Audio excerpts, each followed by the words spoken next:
September 22nd, 1985. One barefooted man enters the backyard of a private residence in Houston, Texas, with the intent to rape and kill the resident of that home.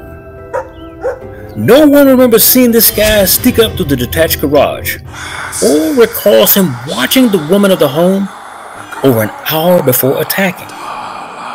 Although the murderer walked through the dirty lawn to get close to the house, his tracks were most likely covered by an oversaturated lawn. After assaulting Mrs. Carolyn Wilson and shooting her husband, Mr. Roy McKellop, a construction foreman, in the back of the head, he fled on foot, dropping the murder weapon in his zeal to escape. Here's where your keen eye comes in during this episode to help us solve this cold case. It was William E. Gladstone in an 1842 issue of the Louisiana Law Journal who coined the popular phrase, "Justice delayed is justice denied." But in a cold case murder spanning decades, this axiom does not apply. Why, you might ask? Because the United States of America does not place a statute of limitations on the crime of murder. This means you can be prosecuted for murder all the way up to your death whenever they prove your involvement in such a crime. Now, even today, with or without DNA, many people have been brought to justice decades later. This scenario will play out against the killer, in this case, 28 years after the murder had occurred. Investigators would arrive on the scene shortly after this shaken wife had called the police station. Now, the wife immediately drew suspicion of local police, who were shocked that she took a shower before they could get any evidence in the attacker on her body or disprove her being a player in her husband's murder scene. Now, remember, she said she had been raped by the attacker prior to him shooting her husband in the head, and after that she washed up. When questioned on what took place upon the intruder entering the home, Krizanne Wilson told investigators the intruder raped her in a separate bedroom from her sleeping husband. So obviously they had been sleeping separately. Then he grabbed a .38 caliber revolver she kept beneath her pillow, then went to the other bedroom where her 51-year-old husband had slept. So these steps in order to the killing. She said the intruder callously shot her husband in the head without waking him, then dropped the gun when she confronted him as he walked out of the home. Now, a woman who had a moment earlier succumbed to a physical assault wanted officers to believe that she had grown enough gumption to pick up that dropped gun and use it against the mysterious intruder. She told investigators she shot at him twice as he ran out of the back door. Now, I believe if you shot even towards somebody like that, you would have hit them. What was her involvement in this crime? All the while this was happening, her younger son and the woman he later married were asleep in another bedroom at the time, but were said not to have heard anything. What was their involvement in the crime? Krizanne Wilson had no idea how the intruder entered her house, she said. She had locked the home's front and back doors earlier that night and could not explain how the intruder got inside of the residence. Ironically enough, police found no signs of forced entry on the front or back door. Now, usually when police find this, they believe somebody's involved or somebody has a key. Roy, the deceased, had only been in a marriage 2 years before his untimely murder. After the death of Roy's daughter and the end of his 22-year marriage to his first wife, Roy McKellop decided to take a chance on love once again.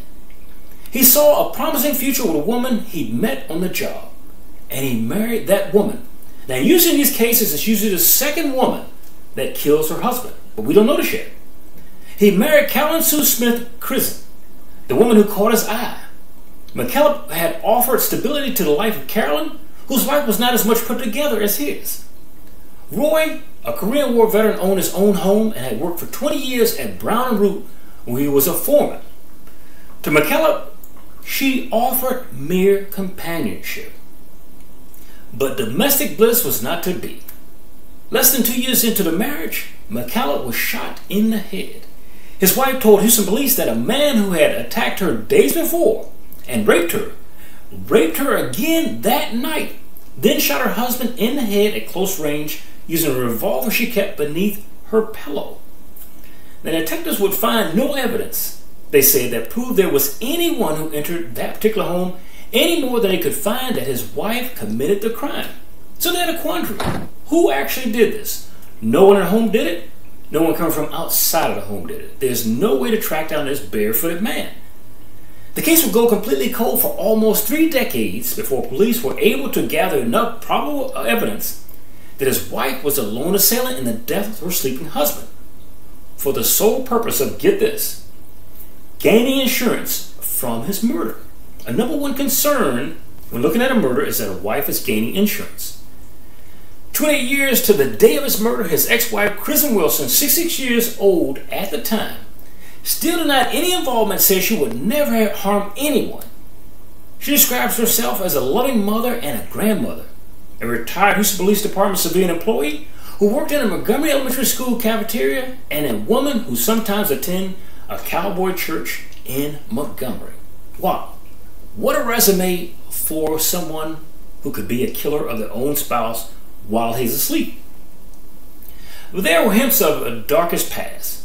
Kristen Wilson had been married 7 times before Roy McCallum. He was her 6th husband. The records had shown this. Additionally, she was charged with bigamy on allegations that she married Roy before divorcing her prior husband, though prosecutors later dismissed that charge because of insufficient evidence. But it was well known. All along, Roy's loved ones suspected there was another side to the self-professed family-loving grandmother. Even before the marriage, Kristen Wilson was a standoffish and distant, they said. She had a flat affect, and she made McCallum's disabled son that had lived with them at the time feel so unwelcome that he moved out of their shared home. So this is a son that has lived with him since he was born. And a woman that comes to meet him and marry him one time causes him to move away. One of Kristen Wilson's ex-husbands said she became highly jealous when he spent time with her children, that she was quietly vindictive about the whole affair.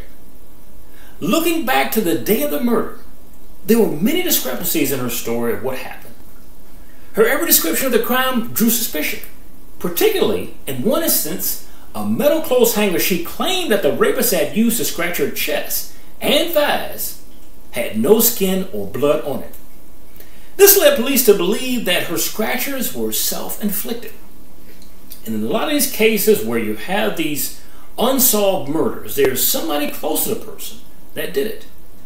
Another glaring discrepancy that pointed towards her guilt over another aggressor was that Miss Wilson had blood on her nightgown, indicating she was near McCallum when he was shot, and not in another room as she initially said. Now this is more of blowback. When you fire a weapon, blood splatters. Equivalent to throwing a rock into a creek, the water will come back. The biggest red flag she gave was that of her attacker. First telling police he was a white man, and later claiming he was a black man. And she waved away the discrepancy, saying she misled officers with her first description because she was ashamed of being raped by a black man. So more than your husband being murdered is the fact of saying that you were raped by a black man. The final nail in her coffin was that Houston police also discovered she had taken out 2 life insurance policies on McCallum, totaling $198,000. 23 years after her husband's murder, she was arrested, but not really in prison yet. She insisted that her arrest was a mistake. She went on to say, "I do not understand the system. I never have faith in it again." She said this from the inside of a Harris County jail. She said, "I would never hurt Roy. I would never hurt my children like this." Now, Kristen Wilson, who said she suffers from lupus at the time and was diagnosed with the beginning stages of Alzheimer's disease, says she is still traumatized by the rape. Notice she obsessively checks to make sure doors are locked in her home and jumps when people come up to her from behind that she does not know. Now, this is from her recollection. Nobody's never physically witnessed this before. She suggests her arrest was a result of a vendetta by McCallum's only surviving child. She says, "I don't understand the hate and determination. That what shocks me," she says. "Why don't they believe me?" Because probably they think you killed their father. Now, Mary LeBlanc of Houston, a friend of hers for 30 years, had this to say about her recently arrested friend. She said, "I just can't visualize Caroline doing this. I don't think she would hurt anybody, much less kill her husband. I think they must have made a mistake or something. Somewhere it's not showing up." Now, employees at Montgomery Elementary School, where she worked, also were shocked and saddened by Kristen Wilson's arrest. Now, this was from the supervisor at the time, Rhonda Deal. Now, Miss Wilson was simply known to her co-workers and other MISD staff as the grandmother who brought her grandchild every day to school and worked to prepare lunches. So normally in these cases, friends have one opinion of you and your family has another, and they usually don't match up. But Kristen Wilson grew up in Harris County and married her first husband in 1960 when she was 18, records show. Several of her husbands declined to talk about her, including her most recent spouse, Robert Harold Wilson of Pasadena, whom she married after her husband's death and divorced in the year 1993.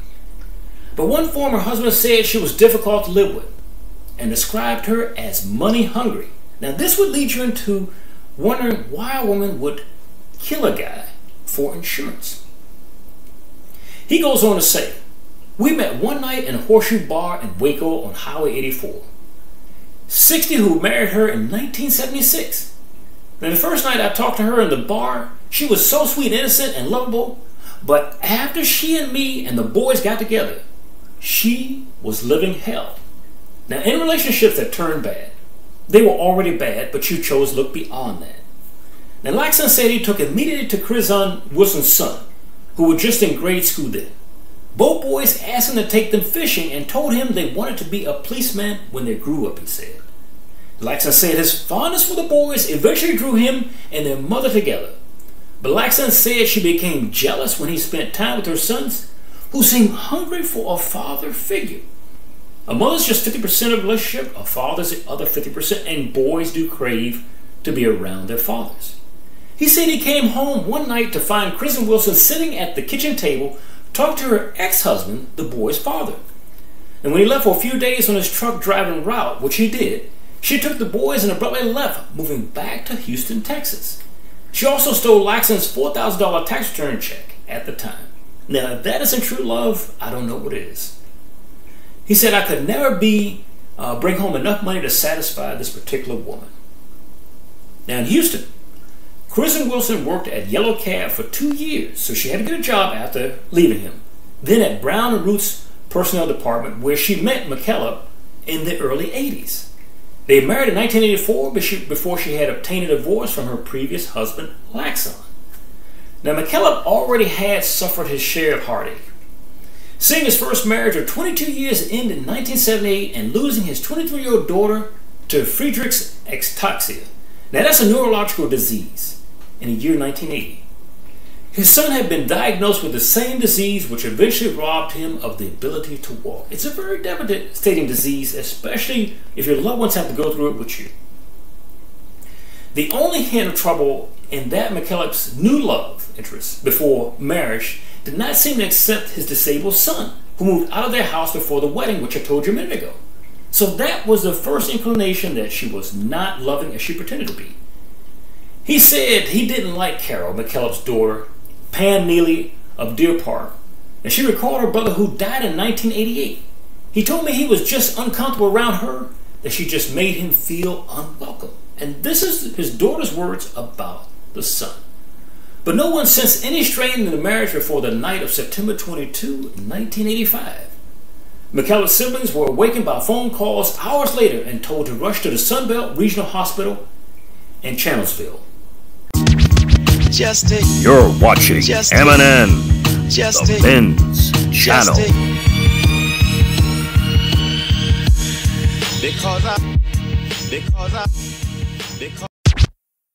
They said of the event, when we go there, Carol was not there. She had left. And this is from assistant-in-law Margaret McKillop of Bayton. As we stood there, someone came and wheeled a body past us. His feet were sticking out. My husband said that Roy Joy's feet were webbed when he was a child. And these feet were webbed just like that. This person was Roy under the sheet. A nurse told the family Roy McKillop had been shot. Carol did not call us. She didn't wait until we got to the hospital or anything. That would have been the nice thing to do, Margaret McKillop said. Now when the family arrived at the crime scene, Kristen Wilson came out and told them about the shooting and about the rape. She was wet already from where she had taken a shower to wash off anything that she said that traumatized her, but actually was washing away evidence. Now, McKellar's siblings later became upset at the funeral home when they saw that his wife had dressed him in a stained jacket before the services. He had plenty of new suits. The funeral director said he had noticed the stain when Kristen Wilson dropped the suit off, but when he protested it, she insisted those clothes be used for his body. Now, McKellar's sister-in-law said he'd love to dress up. He wouldn't like that stain on his jacket or anything else he was wearing. He wouldn't even have put it on to start with. Previous husband Laxton said years after the funeral, he soon received a threatening phone call from Kristen Wilson after years of silence, telling him that he better not open his mouth because she was supposed to get a big insurance settlement. She told me if I messed up her life, she would see to it that I would wind up dead. Now, is this an indication that a woman threatens her past husband, that she would also do the same to her current husband? Now, Laxton said the call made no sense to him until an HPD investigator contacted him several days later and told him about McKellar's slaying. Kristen Wilson soon tried to claim the life insurance benefits, but McKellar's children contested.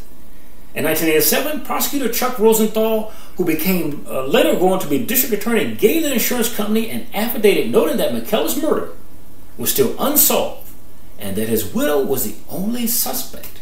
Now, in America and many other countries, when you're a suspect in a person's murder and you're on an insurance policy, you will not receive that insurance until they clear your name. After a 2.5-year court battle, $48,000 payout by the insurance company was split among the survivors, with McKellar's widow getting nearly $19,000 and his children getting more than $21,000. Smaller amounts went to a cemetery funeral home and the insurance company.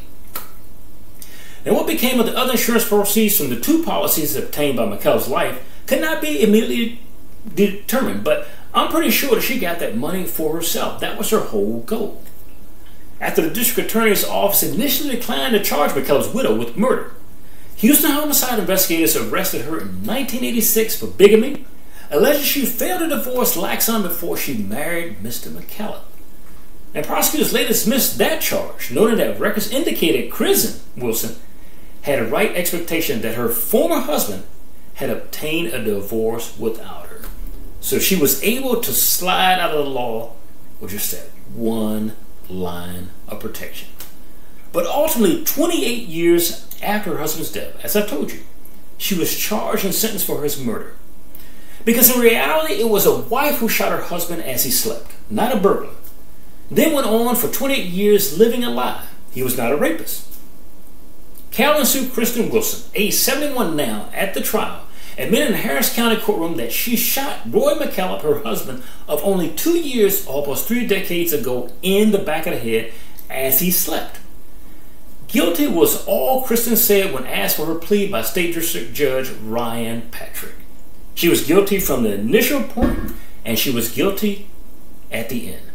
In exchange for the plea deal, Kristen Wilson was sentenced to a mere 6 months in jail, which will be followed by 10 years of probation. So if she does not mess up over the 10 years, she is a free woman for murder. You could actually spend more time in jail punching a police officer in the face. For Cold Case Files Revisited, this is Charles Rivers. Thank you for joining us.